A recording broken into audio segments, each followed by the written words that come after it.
Broadway, a forgotten building, vast and lifeless. Dust and silence ruled here for decades, until I arrived. As I climbed, I felt it, a presence, heavy, like the air itself held its breath.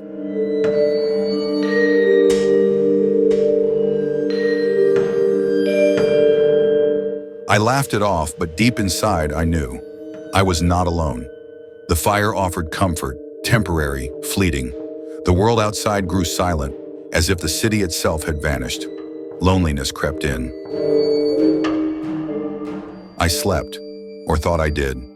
Then it began, the blanket, slipping inch by inch. I pulled it back, clutched it tight, and then I heard it, a groan, low and unearthly.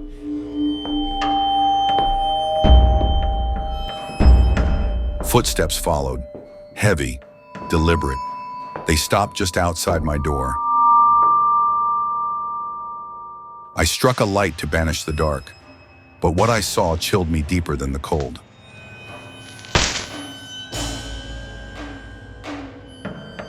A footprint, huge, grotesque.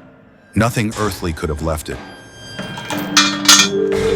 Then I heard it above me, dragging chains, half screams.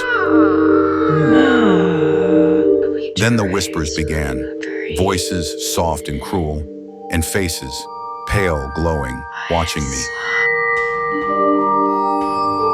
And then, a hand, cold, dead. Right in front of me, it appeared, towering, sorrowful, the Cardiff Giant. I had been terrified for hours, only to be met with that face, foolish, sad. Is it nobody but you? I've been scared to death for hours. Too big for this world, too clumsy for my furniture. He is haunting the museum across the street, pleading for his petrified body to be buried. You've been haunting a plaster cast, the real Cardiff Giant. It's in Albany. Don't tell anyone. Think how you'd feel if you made such an ass of yourself. He'd been haunting a replica, terrifying visitors, for nothing. And just like that, he was gone. Poor fellow. Though I do miss my blanket and my bathtub.